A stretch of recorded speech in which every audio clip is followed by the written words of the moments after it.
The sound was the first thing that hit me.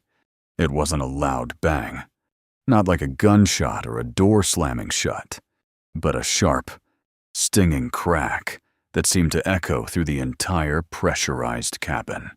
It was the kind of sound that makes the world go silent in an instant. For a second, the hum of the jet engines faded into the background, and all I could hear was the blood rushing in my ears. A frantic, rhythmic thumping that matched the sudden heat blooming across my left cheek. My head was snapped to the side, my gaze fixed on the plastic molding of the window shade in 1A. I didn't move. I couldn't. The air in the first-class cabin felt like it had been sucked out of the room, leaving nothing but a heavy, suffocating vacuum. I've closed billion-dollar deals in glass boardrooms, where the tension was so thick you could carve it. I've navigated corporate takeovers that felt like literal warfare, but none of that, none of the power I'd spent 25 years building, mattered the second her hand hit my face. I want you to take a second and really think about that. Have you ever been in a room where you belonged, where you had earned your seat 1,000 times over, but everyone's eyes told you to leave? Have you ever felt the weight of 1,000 assumptions pressing down on your shoulders before you even opened your mouth to say hello? If you're listening to this right now, and you know that feeling, that cold, sinking realization that your presence is an insult to someone else's sense of order, drop a yes in the comments. Tell me where you're watching this from, because I need to know I'm not alone in this silence. I need to know that there are others who have felt that sting and had to decide, in a split second, whether to burn the world down or keep their dignity intact. To understand why that slap felt like the end of the world, you have to understand the state I was in when I boarded that plane. I was exhausted. Not just, I need a coffee tired, but a bone-deep, soul-weary fatigue that comes from 72 hours of non-stop crisis management. I had been in Seattle, hunched over monitors and legal briefs, trying to save a merger that was falling apart at the seams. I hadn't slept in a bed in 3 days. I hadn't seen my daughter in a week. All I wanted, the only thing keeping me upright, was the thought of getting back to Atlanta, walking through my front door, and feeling her small arms wrap around my neck. I was a man who had reached his limit. I wasn't dressed like a CEO. I wasn't wearing the tailored Italian suit or the gold watch that usually acts as my armor in the world. I was wearing a faded, oversized gray hoodie, the one with the frayed cuffs that my daughter gave me for Father's Day, because it was the softest thing in the world. I had on a pair of old black sweats and some beat-up sneakers I use for the gym. To me, I was a tired father going home. To the world, or at least to the people on that plane, I was something else entirely. I was a threat. I was out of place. I was a mistake that needed to be corrected. I remember walking down the jet bridge, feeling the transition from the humid air of the terminal to the recycled, sterile chill of the aircraft. I've flown this route 100 times. I know the smell of the cabin, that mix of expensive leather, cleaning chemicals, and the faint scent of coffee. As I stepped onto the plane, I held my boarding pass in my hand, but I didn't lead with it. I just wanted to find my seat and disappear into the headrest. The woman was standing right there at the galley, the lead flight attendant. She was perfectly put together, every hair in place. Her uniform pressed so sharp it looked like it could cut paper. She was smiling at the passenger in front of me, a man in a crisp navy blazer. "Welcome aboard, sir," she said, her voice like honey. "It's a pleasure to have you with us today. Can I take your coat?" Then, he moved past, and her eyes fell on me. It was like a shutter closing. The honey in her voice turned to ice before she even spoke. Her smile didn't just fade, it vanished, replaced by a tight, thin line of pure suspicion. She didn't say welcome. She didn't ask how my day was. She didn't even look at my face. She looked at the hoodie. She looked at the sneakers. She looked at the color of my skin, and she made a calculation. "Coach is in the back." "Sir," she said. It wasn't a suggestion. It was a command. She stepped into the center of the aisle, physically blocking the path to the first-class cabin. Her hand was on her hip. Her chin tilted up just enough to let me know she was looking down at me. "You need to keep moving. You're holding up the line." I stopped. I felt that familiar heat start to rise in my chest, the one I've spent my whole life learning to dampen. "Actually," I said, trying to keep my voice low and calm, "I'm in 1A. She didn't even blink. She just let out a short, sharp huff of a laugh, the kind of sound someone makes when they hear something patently ridiculous. I highly doubt that. This is the first-class cabin. Sir, the seats back in the 30s are through that curtain and all the way to the rear. Please, move along." I could feel the people behind me shifting. I could feel their eyes on the back of my head. I knew what they were thinking, because I've lived it 1,000 times. They weren't seeing a businessman. They were seeing a confrontation. They were seeing a problem in a gray hoodie. "I know where I'm sitting," I said. And this time, I held up the boarding pass. I didn't shove it in her face. Though I wanted to, I just held it steady. She took it from my hand with 2 fingers, as if it were something dirty. She looked at it, her eyes darting back and forth between the paper and my face. I watched the realization hit her, but there was no apology. There was no, "Oh, I'm so sorry, sir." Instead, her face twisted into something even uglier. It was resentment. She was angry that she was wrong. She was angry that the person she had decided was less than actually held the right to be there. "Fine," she snapped, handing the pass back without looking at me. "Take your seat, but keep your bag out of the aisle. We have actual passengers to board. Actual passengers." The words tasted like ash in my mouth. I wanted to ask her what she thought I was. I wanted to tell her that my company's logistics contract alone paid for the fuel in this plane.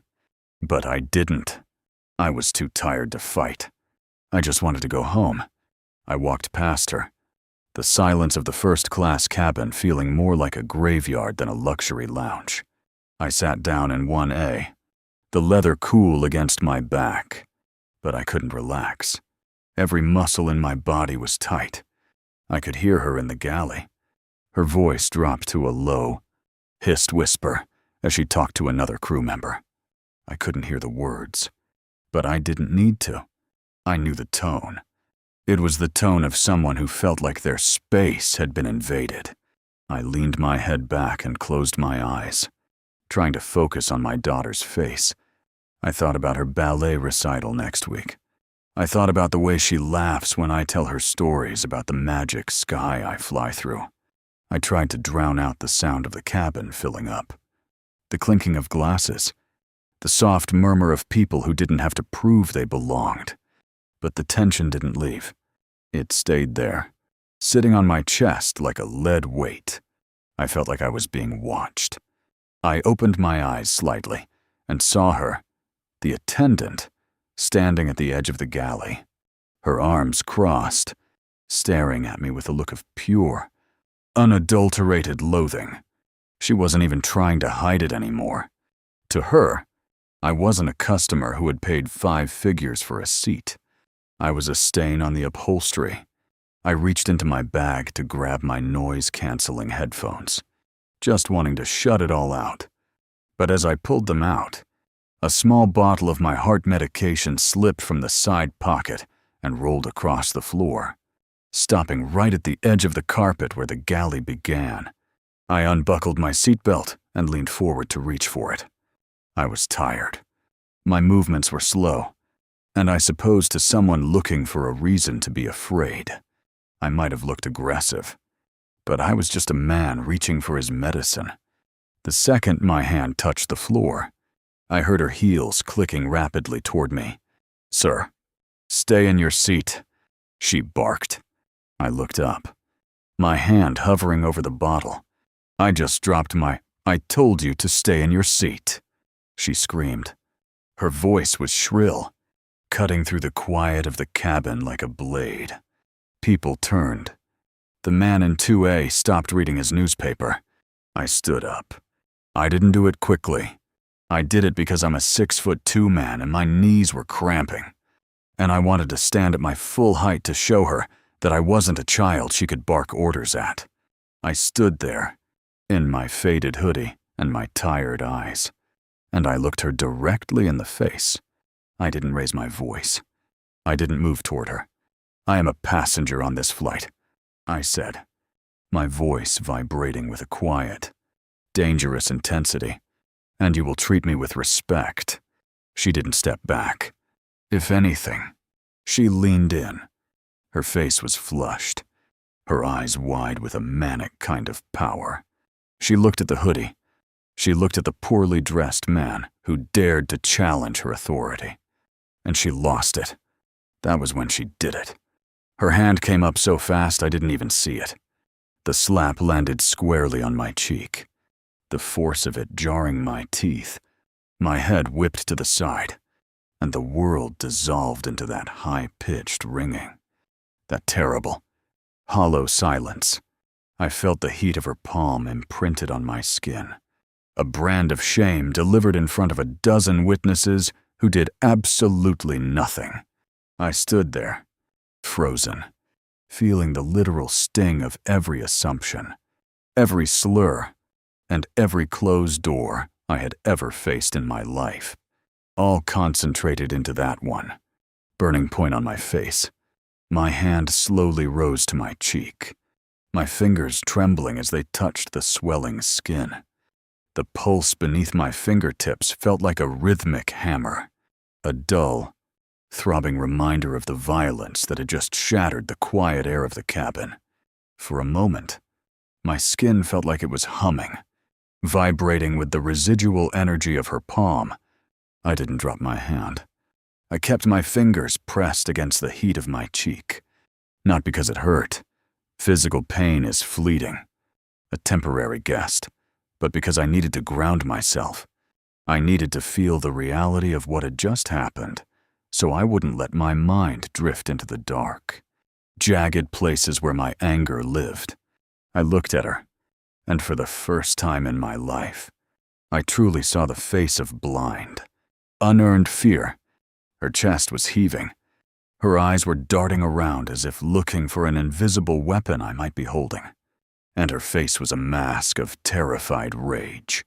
She wasn't sorry. She was waiting for me to give her a reason to finish what she started. "Don't you dare look at me like that," she hissed, her voice trembling but sharp enough to draw blood. She took a half step back, her hand flying to her own throat, as if she were the one who had been struck. "You were aggressive. You stood up in a threatening manner. I felt unsafe. Do you understand? I am the authority on this aircraft, and you are a threat to the safety of this cabin." The absurdity of it almost made me laugh, but the sound stayed stuck in my throat, turning into something cold and heavy. I looked around the first-class cabin. I saw the man in 2A, a guy who looked like he'd never missed a meal or a country club membership in his life, slowly raise his newspaper to hide his eyes. I saw the woman across the aisle pull her designer handbag closer to her chest, her knuckles white as she stared at the floor. Not a single person moved. Not a single person said, "Hey!" That was wrong. The silence wasn't just quiet. It was an active participant. It was a thick, suffocating blanket that told me exactly where I stood in their world. To them, the slap wasn't an assault. It was a correction. It was a woman defending herself against a ghost. A stereotype. A hoodie. I want to ask you something right now, and I want you to be honest with yourself. Have you ever been the only person in a room who saw the truth, while everyone else pretended the sky wasn't blue? Have you ever had to swallow your own dignity just to ensure you made it home to your family? If you've ever had to go numb just to survive a moment, tell me about it in the comments. I'm reading every single one, because sometimes sharing the weight is the only way to keep it from crushing you. And if you believe that respect isn't something you should have to buy with a suit, hit that subscribe button. We need to stick together. I sat back down. My movements were slow, deliberate, and heavy. I felt like I was moving through deep water. Every eye in that cabin was a camera, recording my every twitch, waiting for the black man to lose his cool, waiting for the narrative to fit the picture they already had in their heads. My father used to tell me, back when we were living in a 2-bedroom apartment with 6 people, and the radiators only hissed, but never gave off heat. Son, you're born with a target on your back. You can spend your life trying to run from it, or you can build a wall so thick that the arrows just bounce off. I thought I had built that wall. I thought my degrees, my company, my board seats, and my bank balance were the bricks. But in this pressurized tube, 30,000 feet in the air, those bricks had turned back into sand. The attendant didn't walk away. She stood there, her breath hitched, waiting for my reaction. When I didn't yell, when I didn't reach for her, she seemed almost disappointed. She needed me to be the monster, so she could be the hero of her own story. I need your identification, she demanded, her voice regaining its edge now that she realized I wasn't going to retaliate. And I'm notifying the cockpit. We have protocols for unruly passengers. You will remain in your seat with your hands visible at all times until we reach Atlanta. I didn't answer. I didn't give her the satisfaction of a word. I just stared straight ahead at the seat back in front of me, focusing on a tiny scratch in the plastic. I could feel the heat on my face beginning to fade into a dull ache. But the fire inside my chest was only growing. It wasn't a wild, uncontrolled fire. It was a cold, blue flame, the kind that burns the longest and the deepest. I thought about the irony of my life. I had spent the last 3 days negotiating a deal that would secure the jobs of 4,000 people, many of whom looked just like the woman standing over me. I had been praised for my visionary leadership and my calm under pressure. And here I was, being told to keep my hands visible like a criminal in a precinct. 20 minutes passed. The cabin service began for everyone else. I watched her glide past my seat with a tray of warm nuts and sparkling water. She laughed with the man in 2. Her voice light and musical, as if the last few minutes hadn't happened. When she reached my row, she didn't even pause. She didn't look at me. She skipped me entirely, leaving me in the shadows of the cabin while the smell of roasted almonds mocked my empty stomach. I was thirsty. My throat felt like it was lined with sandpaper, and I needed to take my medication. The bottle was still lying on the floor, tucked near the corner of the galley where I couldn't reach it without standing up again. And I knew, with a terrifying certainty, that if I stood up again, it would be the end of my career. Or worse, I leaned my head against the cold window, looking out at the endless blanket of clouds. They looked so peaceful, so indifferent to the cruelty happening inside this metal bird. I started thinking about my daughter again. I thought about the world I was leaving her. I had worked so hard to make sure she would never have to feel the way I felt right now. I bought the house in the gated community. I sent her to the school with the manicured lawns. I told her she could be anything. But as the plane hit a pocket of turbulence, jarring my head against the glass, a dark thought crept in. Does it even matter? If she wears a hoodie on a bad day, if she raises her voice in the wrong room, will all the money in the world save her from that sting on the cheek? The injustice wasn't just the slap. It was the aftermath. It was the way the other flight attendant, a younger man who looked like he wanted to say something, avoided my gaze. He came down the aisle with a stack of blankets, and for a split second, our eyes met. I saw the flash of recognition in him, the shared understanding of a man who knew exactly what was happening. But then he looked away, his jaw tightening as he handed a blanket to the woman across from me. He was afraid. Too, he was afraid of losing his job, afraid of the lead attendant's power, afraid of being the one to break the status quo. I felt a sudden, sharp pang in my chest, not the fire of anger, but the cold needle of isolation. It's one thing to be hated by your enemies. It's another thing to be abandoned by those who should be your brothers. I closed my eyes and tried to breathe through the tightness.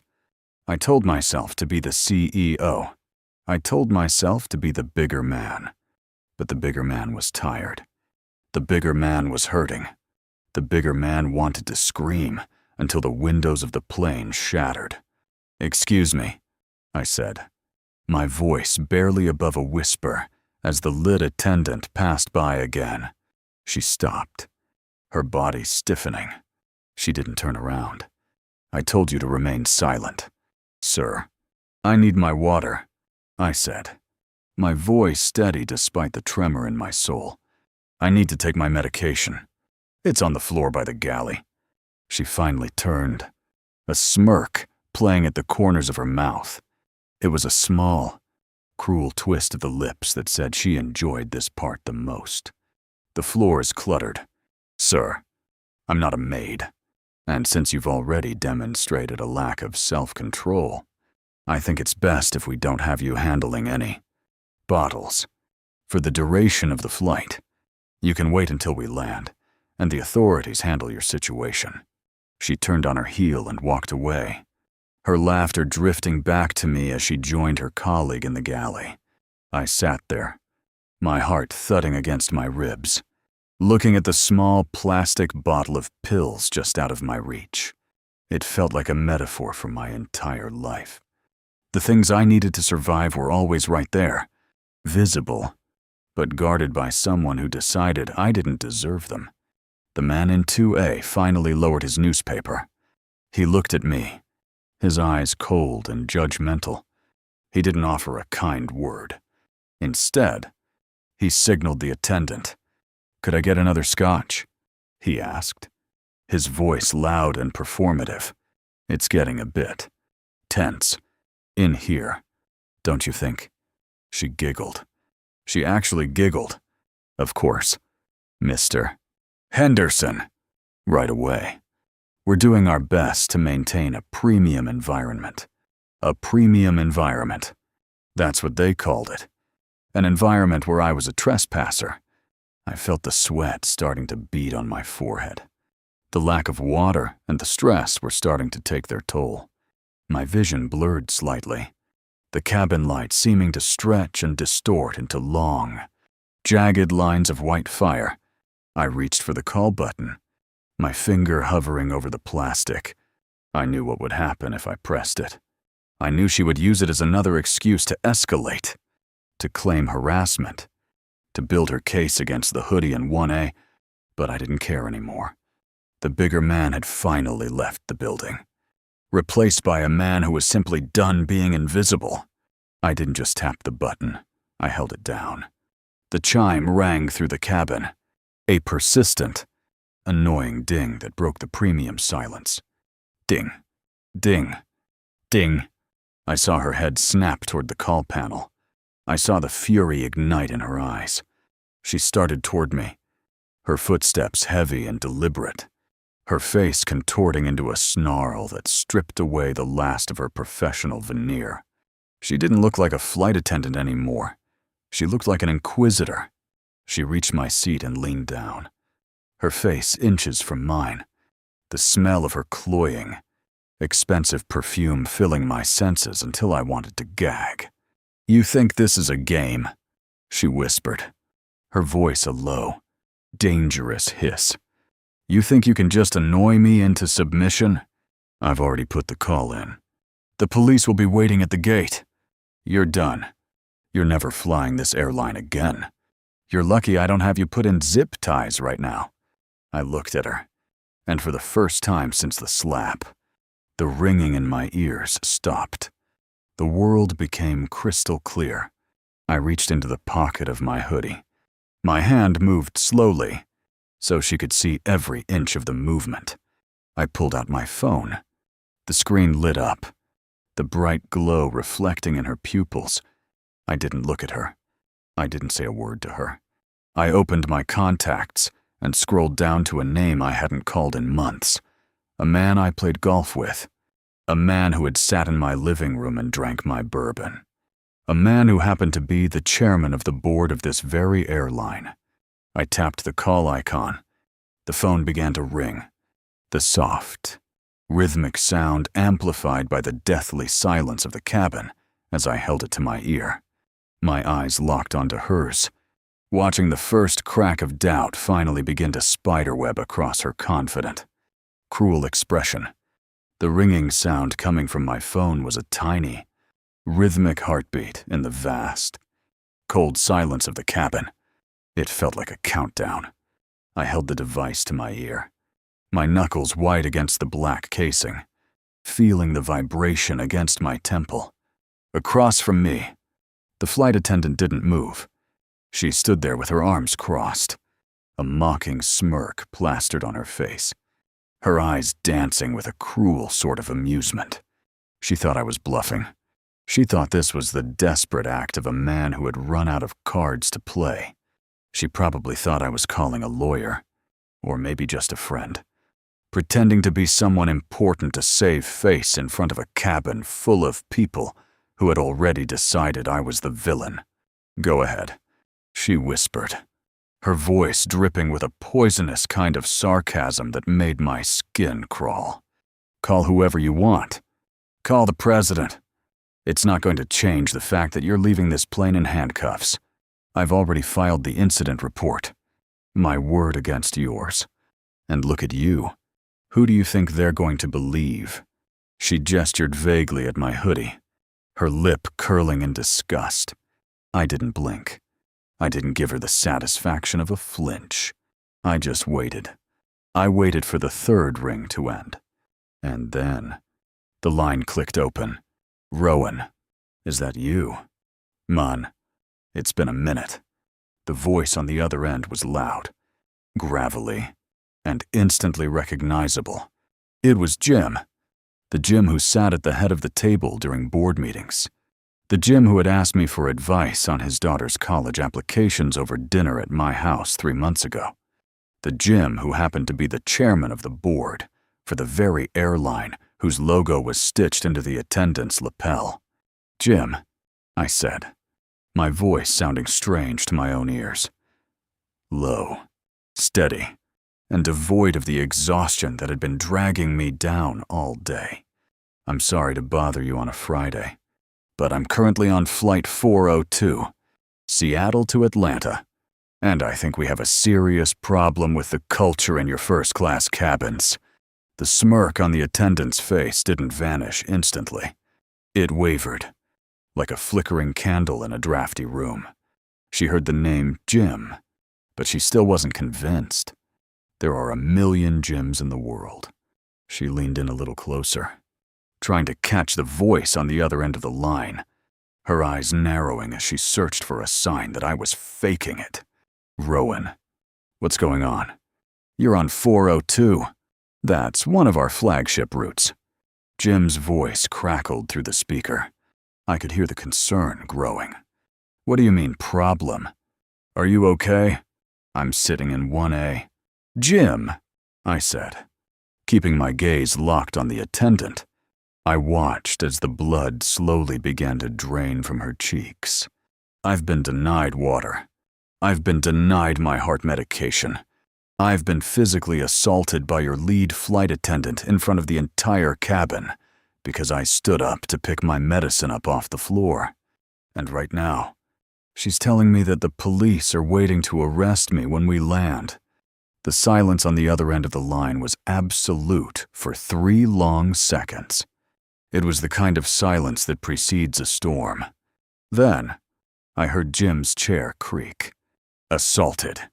Jim's voice was no longer friendly. It was a cold, hard blade. Rowan. Give me the name on her badge. Now, I didn't need to look. I had memorized it the moment she blocked my path at the door. Her name is Brenda. And Jim, I want you to understand something. I'm not calling you as a friend right now. I'm calling you as the CEO of the firm that holds 15% of your company's voting stock. The Attendant. Brenda took a step back. The smirk was gone, replaced by a look of sheer, unadulterated horror. Her hand went to her mouth, her eyes widening until the whites were visible all around her pupils. She looked at the phone, then at me, then back at the phone. She tried to say something, her lips moving in a silent, desperate prayer, but no sound came out. Rowan. Put her on the phone, Jim commanded. Or better yet, put me on the speaker. I want everyone in that cabin to hear what I'm about to say. I didn't put it on speaker. I wasn't interested in a public execution. Not yet. I just held the phone out to her. My hand was steady, my heart rate finally beginning to level out. He wants to talk to you. Brenda, I think you should take it. She reached for the phone like it was a live snake. Her fingers were trembling so violently she almost dropped it. She pressed the device to her ear, her body hunching over as if she were trying to disappear into the carpet. Hello, she stammered, her voice a thin, pathetic reed. I couldn't hear what Jim said, but I saw the effect it had. Brenda's knees actually buckled. She had to grab the edge of the galley partition to keep from falling. Her face went from pale to a sickly, grayish green. She nodded frantically, over and over, tears starting to well up in her eyes. Yes, sir. I didn't realize. No, sir. I thought. Please, sir. She went quiet. She listened for a long time, her head bowing lower and lower until her chin was resting on her chest. The rest of the cabin was watching now. The man in 2A had lowered his newspaper completely, his face pale as he realized the problem in 1A was someone far more powerful than he could ever hope to be. Brenda slowly pulled the phone away from her ear. She didn't look at me. She couldn't. She handed the phone back to me with a hand that looked like it belonged to a ghost. She turned and fled into the galley, the sound of her frantic, stifled sobbing echoing through the thin plastic walls. Rowan, you still there? Jim's voice was back in my ear. I'm here. Jim, I'm calling the captain right now, he said. The regional manager will be at the gate when you land. I am so sorry. Man, words don't even cover this. We will fix this. I promise you. We'll talk when I'm on the ground. Jim, I said, and I hung up. I sat back in my seat and closed my eyes. The fire in my chest hadn't gone out, but it had changed. It wasn't the fire of a victim anymore. It was the cold, hard weight of responsibility. I felt the vibration of the plane, and for a moment, I felt incredibly small. A few minutes later, the curtain to the cockpit opened. The captain stepped out. He was an older man, gray at the temples. He didn't look at the passengers. He walked straight to 1A. He knelt down in the aisle, bringing his eyes level with mine. Sir, he said, his voice filled with a weight that told me he had just received the most terrifying phone call of his career. I am Captain Miller. I've just been informed of an incident.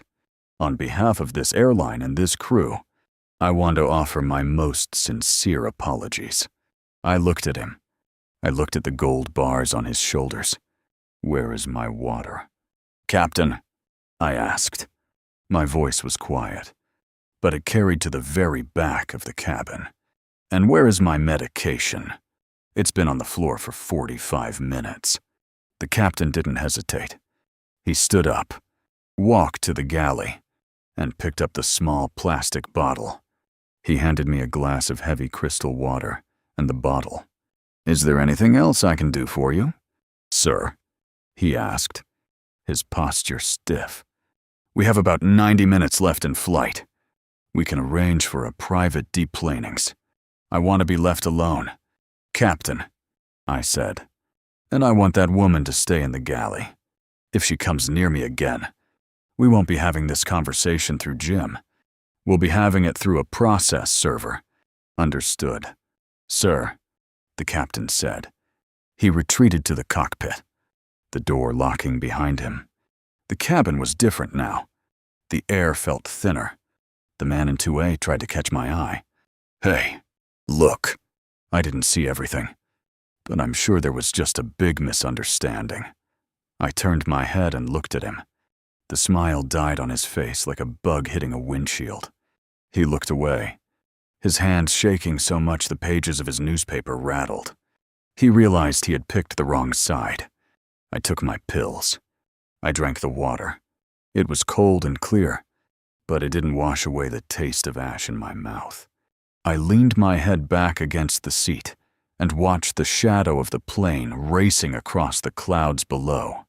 I thought about the young man, the other flight attendant, who had been too afraid to help me. I saw him peek through the galley curtain, his eyes wide with fear. I didn't care. I couldn't afford to care about his fear. The one call had changed everything, but it had also changed nothing. The slap still happened. I was a CEO. I was a millionaire. But to the world outside this bubble of power, I was still just a man in a hoodie. And as the plane began its long, slow descent toward the city lights below, I felt the first real chill of the coming confrontation. I wasn't a victim anymore. I was the storm. And as the wheels touched the asphalt with a screech of burning rubber, I reached into my bag and pulled out my tablet, my fingers hovering over the send button on a pre-drafted email that would change the trajectory of this airline's entire fiscal year. The taxi toward the terminal felt like it took a lifetime. Usually, that slow crawl across the asphalt is a time to decompress, to check emails, and to mentally prepare for the humidity of the Georgia air. But today, the silence inside the cabin was so heavy, it felt like it was pressing against the windows, trying to find a way out. I sat there, my hands resting on the armrests, feeling the subtle vibration of the plane as it turned toward Gate B12. I didn't look at the other passengers. I didn't have to. I could feel their eyes burning into the side of my head. A mixture of curiosity, fear, and that late-to-the-party guilt that usually shows up once people realize they've been cheering for the wrong side. I want you to think about that for a second. That moment when the truth finally comes out, and suddenly, everyone wants to be your friend. Everyone wants to say they were on your side all along. But where was that energy when her hand was swinging toward my face? Where was that premium service when I was begging for a sip of water to swallow my heart meds? If you've ever had to stand alone while a crowd watched you drown, you know exactly what I'm talking about. Drop a comment and tell me about a time you had to be your own hero. I need to hear those stories. I need to know that we're building something stronger than their prejudice. The plane finally came to a complete stop with a soft hiss of the brakes. The fasten seatbelt sign chimed, that familiar ding that usually signals the mad dash for the overhead bins. But nobody moved. Not a single person in first class unbuckled their belt. They stayed frozen, their eyes darting toward the front of the plane, waiting to see what was going to happen when that door opened. I didn't move either. I just sat there, my thumb tracing the seam of my daughter's hoodie. I thought about the email I had sent just as we touched down. It wasn't an angry rant. It was a clinical, cold directive to my board of directors to begin the process of diverting our $30 million annual logistics contract to their primary competitor. It was a business decision. If an airline can't manage a cabin, they can't manage my freight. That's the language these people understand. Not tears. Not emotional narratives, just the bottom line. The sound of the jet bridge connecting to the fuselage was like a gavel striking a desk. Clunk. The seal was made. I saw the captain step out of the cockpit again. He looked 10 years older than he had 90 minutes ago. He didn't look at me this time.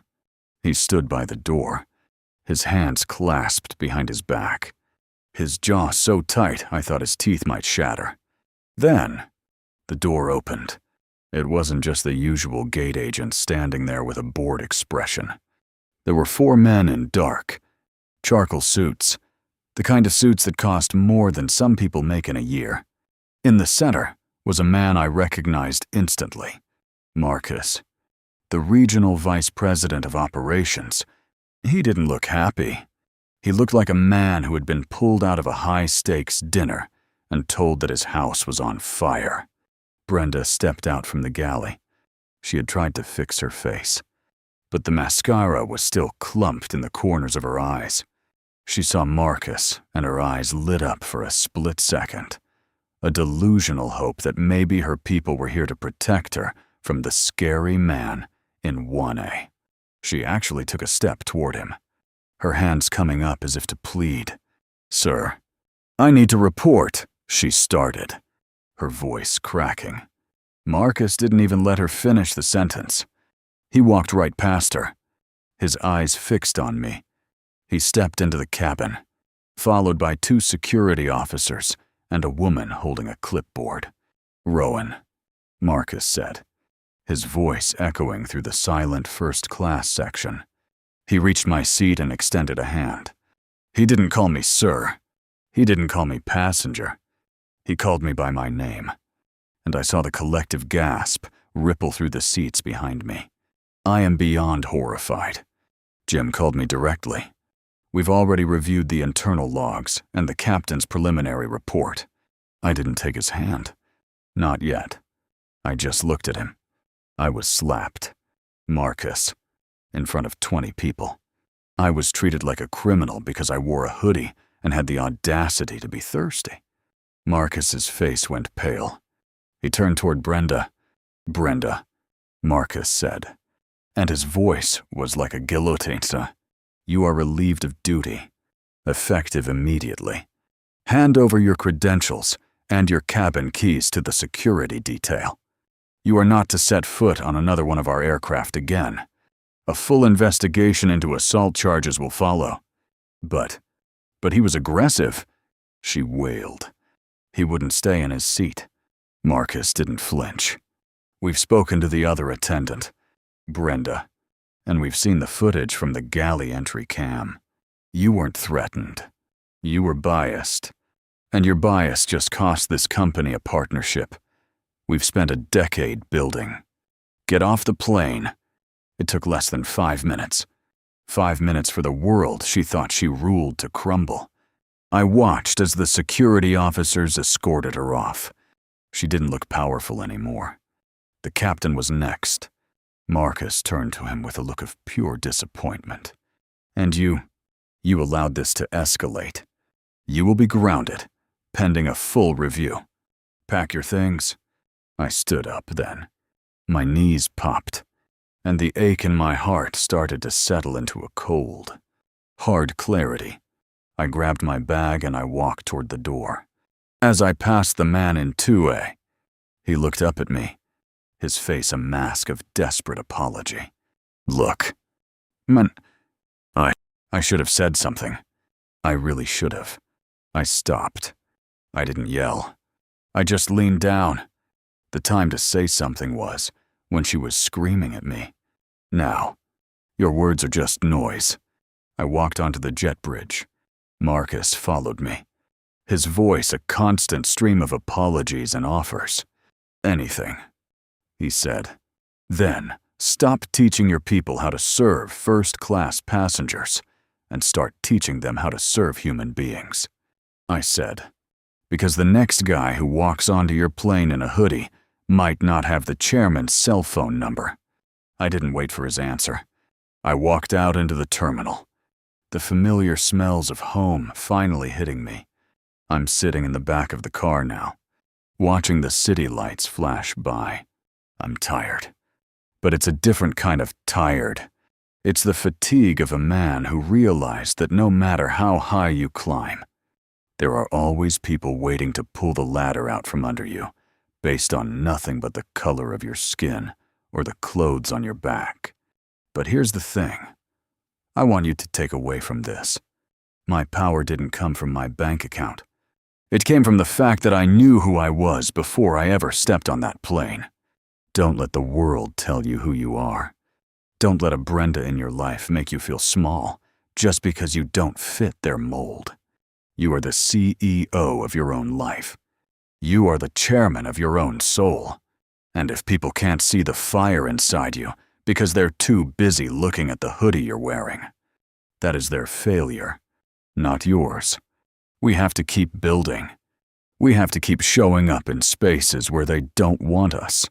And we have to do it with our heads held high. Because the only way to change the premium environment is to prove that excellence doesn't have a uniform. If you're still here with me, if this story hit you in a place that made you think, then I want you to do me a favor. Hit that subscribe button. Share this with someone who needs to remember their own power. And let me know in the comments. What's your hoodie? What's the part of you that people underestimate? And how are you going to prove them wrong tomorrow? I'm going home to see my daughter now. I'm going to tell her that the sky is still magic. But sometimes you have to fight a little harder to see the stars. Stay strong. Stay real. I'll see you in the next one. The air in the executive boardroom of the airline's headquarters was different from the air on Flight 402. Up here, on the 54th floor, the oxygen was expensive. It smelled of ozone, mahogany, and the faint, lingering scent of desperation hidden behind $5. 0, 0, 0 suits. I stood by the floor-to-ceiling windows, looking out at the city I had helped build, my reflection staring back at me. I wasn't wearing the hoodie today. I was in a charcoal three-piece suit, my cufflinks catching the morning sun. But beneath the silk and the wool, the left side of my face still felt tender. The bruise had faded to a light yellow, but the memory of the sting was as vibrant as a fresh burn. I want you to understand something about power. Most people think power is the ability to shout the loudest. They think it's about having the biggest office or the fastest car. But real power is the ability to walk into a room where everyone is terrified of you and remain the quietest person there. It's the ability to hold a man's entire career in the palm of your hand and not feel the need to squeeze until it's time. If you've ever had to walk into a lion's den knowing you were the one with the cage key, tell me how that felt in the comments. I need to know how you handled that weight. Jim was sitting at the head of the table. He looked like he hadn't slept in 48 hours. To his left were the fixers, a team of PR specialists and lawyers, whose only job was to make sure that the incident didn't become the scandal. They had a folder in front of them, thick with numbers and settlement offers. They thought this was a negotiation. They thought they could put a price tag on my dignity, add a few zeros, and make the whole thing go away like a bad dream. "Rowan," Jim said, his voice reaching out across the table like a bridge made of wet cardboard. "Again, I cannot tell you how sorry we are. We've reviewed the footage. We've interviewed the crew. What happened to you was a catastrophe of leadership. We've already taken steps. I'm not here for your apologies." "Jim," I said, finally turning away from the window. I didn't sit down. I stayed standing, letting my shadow stretch across their expensive table. And I'm certainly not here for the non-disclosure agreement your lawyers have tucked under that folder. I don't need your money. I make more in a quarter than your entire PR budget for the year. What I want to know is why it took a phone call to the chairman of the board for me to be seen as a human being. One of the lawyers, a young man who looked like he'd never seen a day of struggle in his life, cleared his throat. Mr. Rowan, we are prepared to offer you a lifetime global pass, a formal public apology from the CEO, and a significant contribution to any charity of your choice. We just want to ensure that this misunderstanding stays between us. A misunderstanding. That word again. It's the word people use when they want to diminish your pain without taking responsibility for it. I walked toward the table, my footsteps silent on the deep pile carpet. I leaned over, my knuckles resting on the polished wood. Let's talk about that misunderstanding, I said, my voice dropping to a register that made the young lawyer pull back in his seat. The misunderstanding isn't that a flight attendant slapped me. The misunderstanding is that your entire corporate culture is designed to protect the comfort of people who look like you at the expense of the safety of people who look like me. You train your staff to spot threats, but you don't train them to spot their own bias. You've built an environment where a hoodie is a red flag and a blazer is a hall pass. I looked at Jim. I'm pulling the logistics contract. Jim, all of it. Starting Monday.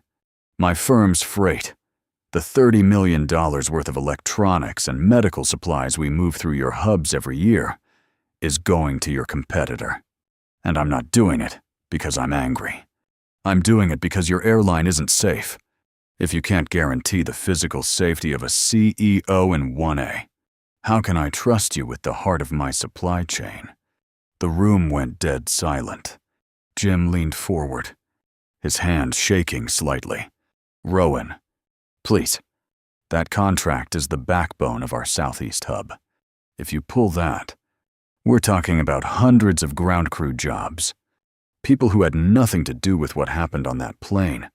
Then save them. I countered. Save them by fixing the rot at the top. You want me to keep the contract? Fine. But I don't want a lifetime pass. I want a seat on your board. I want an independent audit of your DEI training. I want a mandatory humanity protocol that starts at the gate and ends at the cockpit.